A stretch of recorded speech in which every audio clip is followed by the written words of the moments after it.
Hello and welcome to Straight Talk. I'm Ayşe Süberker. Since 2011, Libya hasn't had a functioning central government.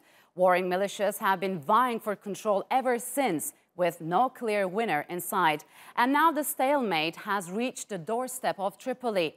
Fighting between the UN-backed government of national accord and the self-titled LNA led by warlord Khalifa Haftar has taken a toll on civilians there. But despite Haftar's promises to take the Libyan capital, government forces have been able to hold up a full offensive for now.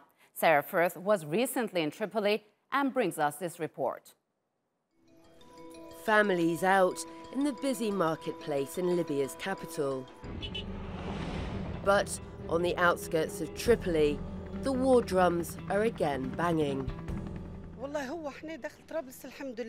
For us in Tripoli, our conditions are good, but on the entrances of Tripoli, there is war.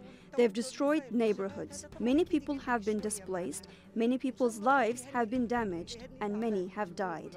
It is war for nothing. Everyone is looking out for their own interests.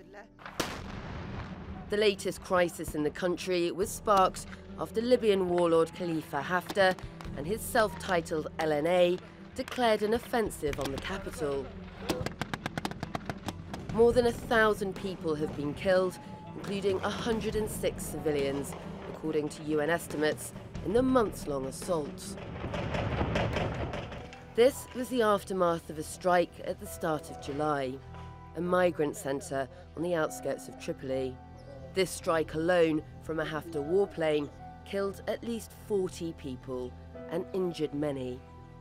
We spoke to one of the mayors from a suburb of Tripoli that's been impacted by the latest bout of fighting.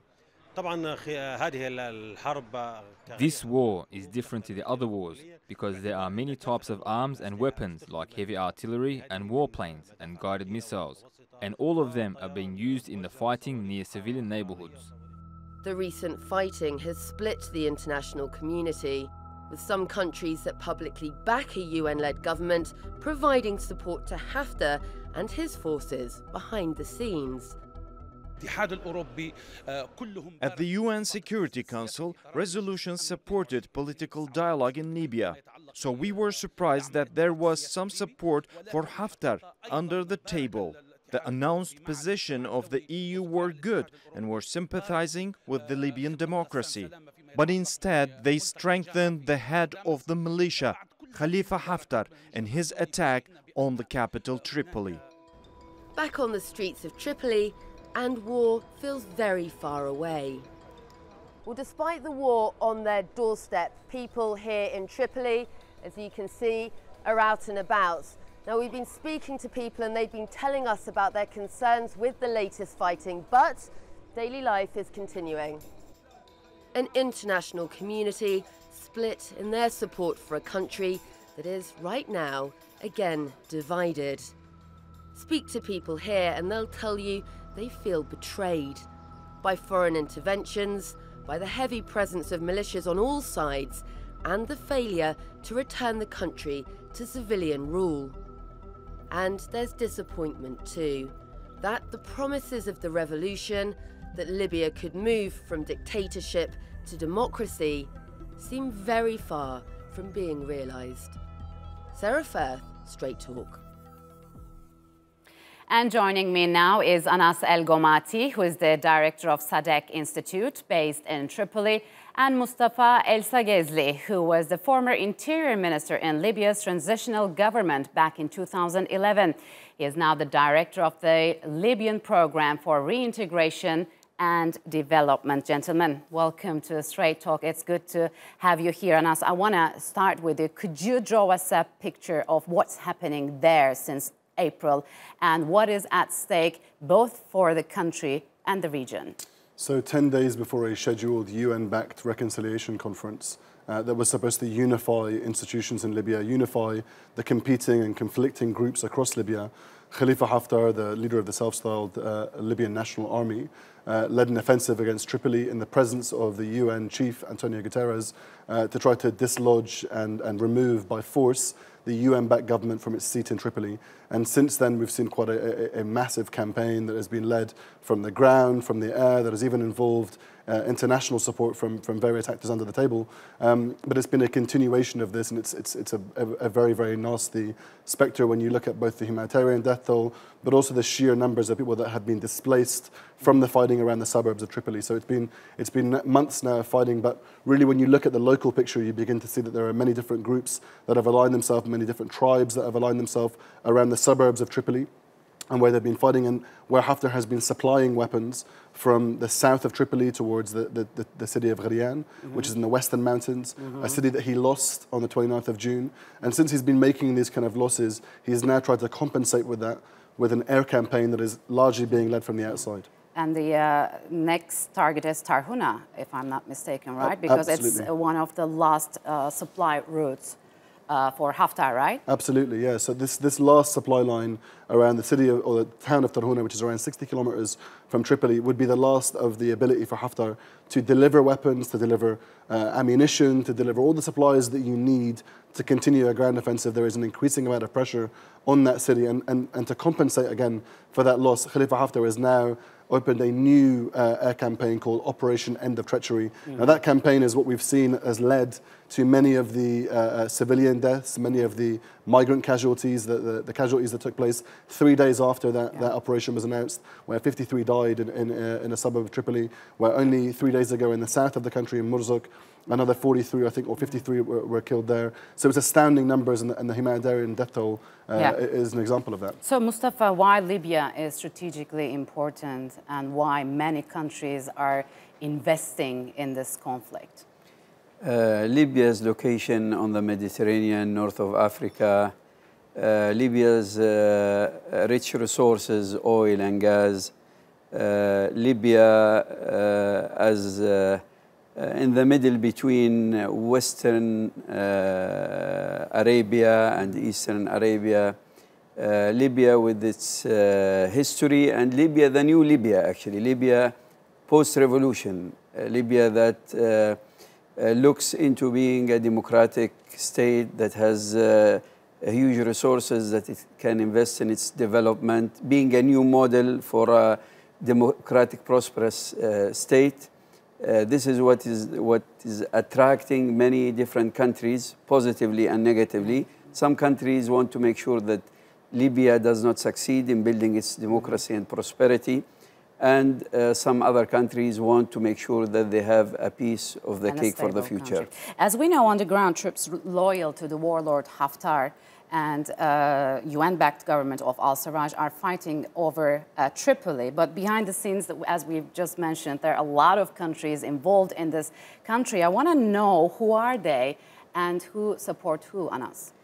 So I suppose since 2014, the beginning of the second civil war, this is where we began to see a much more pronounced intervention on the side of Haftar. So he emerged on May 15th, 2014, with a simultaneous set of airstrikes in the east of the country, and then strikes and ground offensives on the parliament in the west of the country. And then he labelled this kind of strange, bizarre mix of actors, an internationally recognized parliament, a government, many different armed groups that had supported the elected parliament in Tripoli. He labeled them all terrorists and all part of his offensive.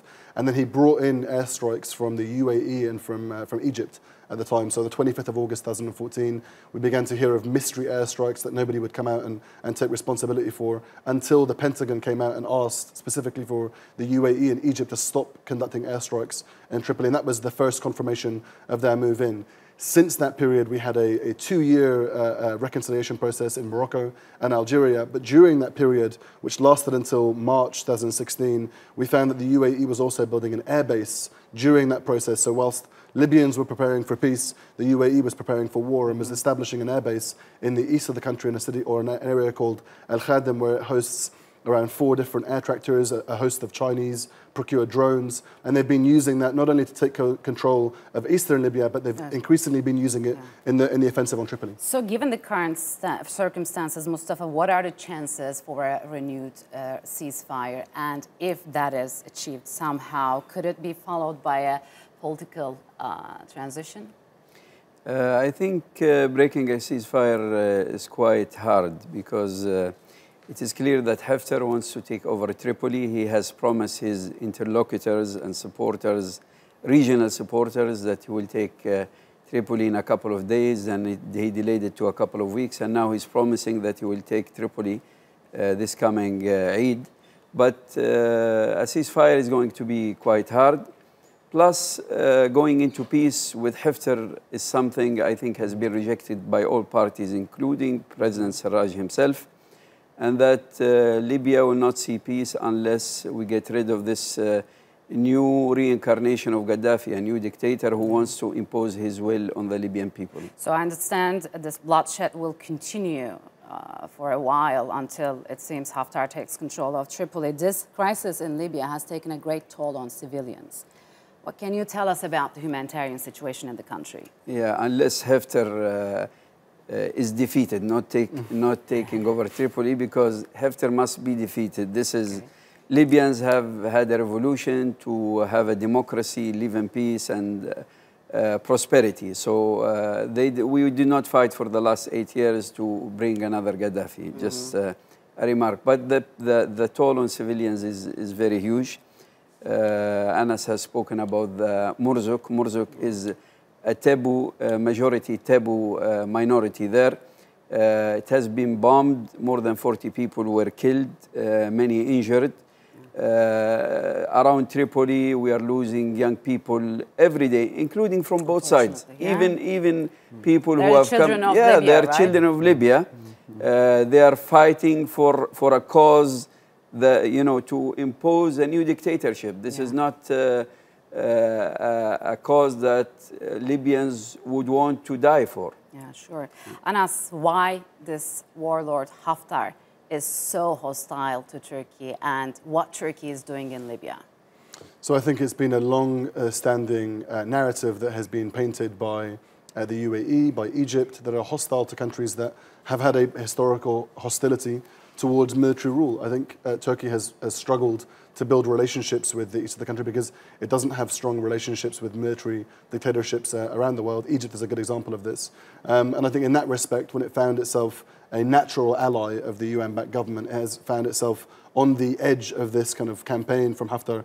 But we should also remember that this took place, as I said earlier on May 15, 2014. He not only set those airstrikes up and started to strike in Tripoli, he also asked and demanded that all Turks leave Libya within 72 hours. So that was something that has been predated, and it goes back to a couple of years. But we should also remember this question that you asked about whether or not Haftar, a ceasefire is possible. I think the reality here is someone like Haftar, can you bring him and make him subservient to civilian rule? When you negotiate with someone like this, can you actually expect for him to hold his word? And he has a very, very long history, over 50 years of defections and deception. He's had more coups than anybody else that I know that is alive today. Since 1969 to 2019, we brought him into a process over 2 years and his backers into a process for over 2 years to sign a deal in Morocco and Algeria that was backed by the UN, and he didn't govern that. And he launched a strike against Tripoli and against the UN-backed government in the presence of the UN chief. Yeah. Now, I think we have to remember that that's the kind of person that Khalifa Haftar is, and I think that's why Mustafa's comments were angled in that respect. Okay, I'm afraid we have to leave it here, gentlemen. Thank you very much for joining me on Straight Talk. I appreciate it a lot. Thank you very much. Turkey, already one of the world's top destinations for medical tourism, is also looking to become a favorite spot for cosmetic procedures. One area that is growing hugely popular has been hair transplants. That industry alone brought in more than $1 billion last year. Our Brit Clinic explains why Turkey has become the go-to place to get it done. Pretty much what you just said, 2.5. 29-year-old Welshman Michael Firth has been waiting for this day to come. The school teacher, now based in Abu Dhabi, today begins the process of getting a new head of hair. At this clinic in Istanbul's Cosmetic district, Dr. Tayfun Özolu measures up Michael's scalp as part of a pre-surgery consultation. He then draws up a new hairline, and it's time for a shave. Dr. Tayfun uses a popular technique known as follicular unit extraction. He normally carries out 2 or 3 operations each day. Initially, we open the follicles for new hair to be planted on top of the head. Secondly, we take healthy hair seeds from neck or part above neck. These first stages should be carried out by a doctor. Lastly, a technician plants seeds in the follicles we opened. On average, 3,000 to 3,500 of them, one by one. Having already spoken with Michael over a video call, Dr. Taifa knows exactly what his requirements are. After more than 2 years of research and planning, Michael is finally getting his surgery done. Now, at the moment, Dr. Taifa is extracting the individual hair follicles from the back of his scalp. He'll then later replant them in the balding areas near the front. Although he wore a brave face throughout, 2 hours later, when the operation wraps up, Michael reveals that it wasn't a pain-free experience. I felt quite calm. I'm quite a calm person, but I didn't expect, obviously, first of all, a bit of pain in the back, because obviously the nerves.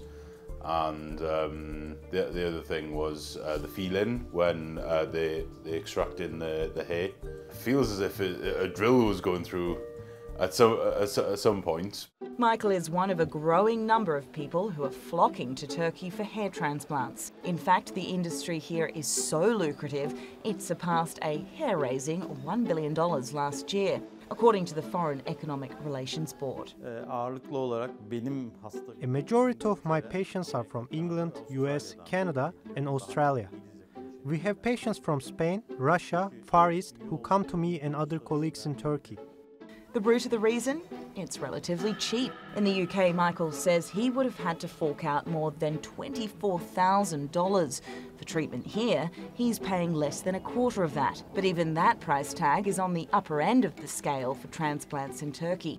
There are plenty of places that operate what Dr. Tayfun calls black market centres. There are so-called clinics who want only $500. These are not approved by health authorities.